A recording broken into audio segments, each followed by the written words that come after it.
Dampak konflik dan perang pada kesehatan mental pengungsi tidak dapat dipungkiri, apalagi bagi kelompok rentan seperti perempuan dan anak. Ketidakpastian akan masa depan, terutama di tengah pandemi seperti saat ini, semakin memperburuk stres dan depresi yang mereka alami. Namun, asa untuk bangkit masih ada. Dalam komunitas mereka masing-masing, para pengungsi menemukan semangat untuk menjalani hari demi hari. Saksikan liputan selengkapnya dalam segmen Sekitar Kita.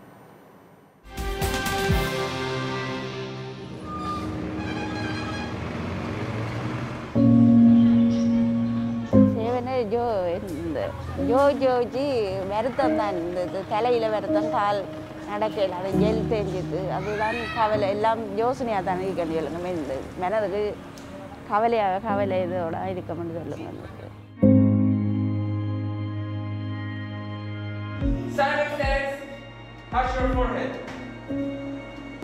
Di pengungsian yang terjadi adalah mereka berharap, lama-lama orang berharap putus asa, depresi, kemudian pada akhirnya gangguan psikologisnya banyak sekali yang muncul.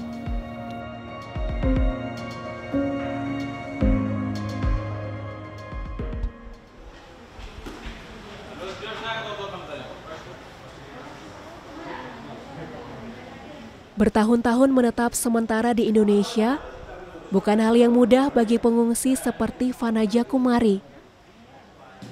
Tahun 2012 bersama keluarganya, Fanaja Kumari terpaksa keluar dari Sri Lanka karena perang saudara yang tak kunjung usai. Ia merupakan satu dari sekian banyak etnis Tamil yang mengalami diskriminasi dan kekerasan di Sri Lanka. Melewati perairan, Fanaja Kumari dan pengungsi lainnya mencari perlindungan hingga terdampar di Indonesia.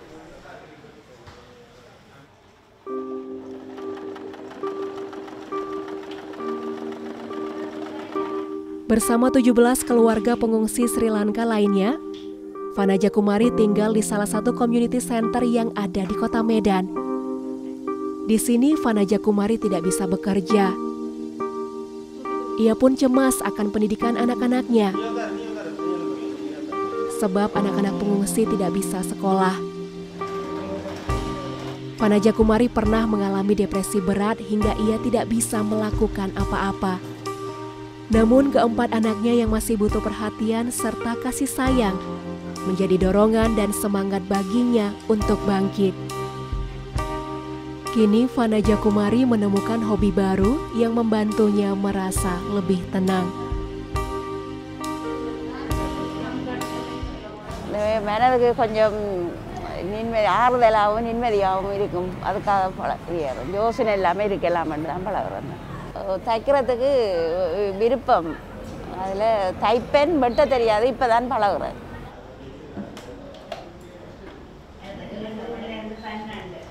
Seperti Fanaja Kumari, Padmalojini juga mengalami dan merasakan hal yang sama. Perempuan berumur 45 tahun ini menikmati aktivitas menjahit. Ibu dari 2 orang anak ini bahkan membagikan ilmu menjahit yang ia punya kepada sesama pengungsi. Dulu saat masih di Sri Lanka, Padmalojini pernah bekerja menjadi penjahit selama 2 tahun, sebelum akhirnya menikah dan berhenti menjahit. Meski terlihat sederhana, menjahit membantu pengungsi perempuan Sri Lanka untuk mengatasi stres dan kepenatan hidup di pengungsian. Belum lagi pandemi COVID-19 yang melanda seluruh dunia, semakin memengaruhi kehidupan mereka sebagai pengungsi. Resettlement semakin jauh dari harapan. என்ன பிள்ளைகள் ஒரு இதுவும் ஒன்றும் இல்லாதில்ல, இப்போ பிள்ளைகள் தையல் பழகிறதால கொஞ்சம் ரிலாக்ஸ் ஆகும். அவையோட மனநில தாக்கப்பட்டதால் அவை கொஞ்சம் இதில் பொழுது போகிறதாகவும் இருக்குது.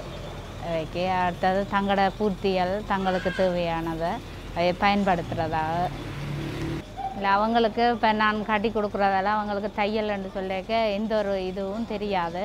அடிப்படையாக இப்படித்தான் கட்டிங் பழகி இப்படி தைக்கிற முறைகள் அதில் தண்டினோன்னு அவைக்கு தைக்கக்கூடிய வெலவுட் வந்தோடனே அவைக்கு ஒரு சந்தோஷமாக இருக்குது. நாங்கள் இப்படி தைக்காமல் இருந்த நாங்கள் எங்களுக்கு தைக்கிறதுக்கு இப்படி ஒரு ஊக்குவிச்சு தையல் முறையில் எப்படி தைக்கிறது, எப்படி வளம்பலமாக எப்படி எடுக்கிறதுன்னு சொல்லி எல்லாம் தைச்சு காட்டுறதால அவைக்கு மிக சந்தோஷமாக இருக்குது.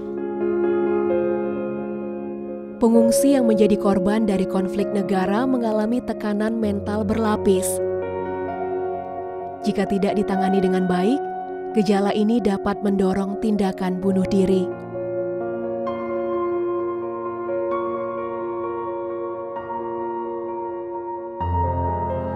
Kalau sudah stres itu sama konflik itu sangat dekat.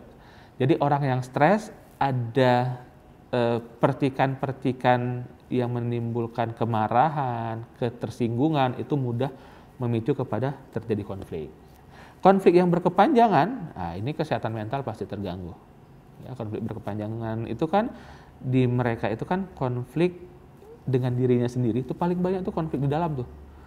Konflik dia dengan mimpinya, itu paling tinggi. Apa sih hal yang bisa membantu kesehatan mental? Sebenarnya dengan ada kegiatan rutin, kegiatan bersama yang menghasilkan sesuatu, apakah itu produk bernilai ekonomi atau bernilai prestasi saja buat mereka, yang mereka misalkan bangga bisa menjadikan produk itu, menjadikan kegiatan itu bisa membantu membuat mereka punya nilai diri, ya, punya arti, punya rasa bangga diri, itu yang bisa membantu kesehatan mental mereka. Sebagai organisasi yang memfasilitasi kebutuhan pengungsi di negara kedua, International Organization for Migration atau IOM punya peran untuk mendukung pemulihan kesehatan mental pengungsi, yaitu melalui program kesehatan migran dan dukungan psikososial atau Mental Health and Psychosocial Support yang disingkat dengan MHPSS. Saya rasa kegiatan dan psikososial itu ini sangat bagus buat mereka dalam mendukung mereka. Di mana dengan adanya begitu mereka merasa mereka juga bisa berproduktif dan juga bisa berkontribusi bagi yang, karena kita juga mempunyai community learning center di mana pengungsi itu sebenarnya mereka juga mendukung sama pengungsi. Jadi dalam pemberian skill mereka, dalam pemberian kegiatan belajar, artinya mereka mengajari sesama mereka juga dalam mendukung hal tersebut. Jadi suatu hari ketika mereka resettle juga, berarti mereka juga mempunyai skill yang mereka udah bisa lakukan juga di negara ketiga tersebut.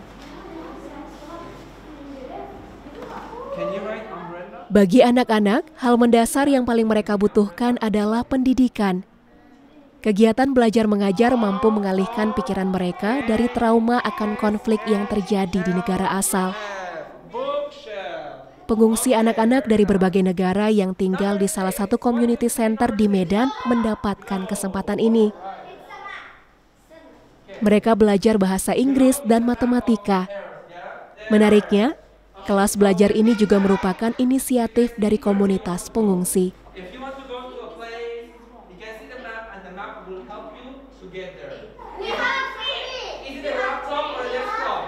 My name is Nasrin.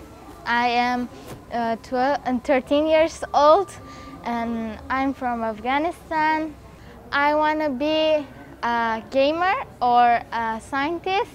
I like to be gamer because I see many Indonesian or other persons are gamer, so I like to be gamer too like them.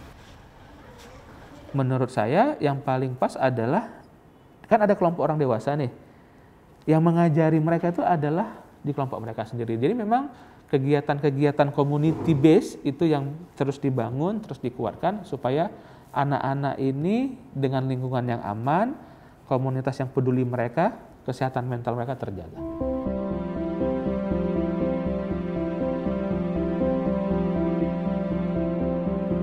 Tidak mudah hidup sebagai pengungsi. Sama seperti orang lain, pengungsi memiliki mimpi dan tujuan. Untuk pulih dan bangkit, mereka membutuhkan dukungan dari banyak pihak.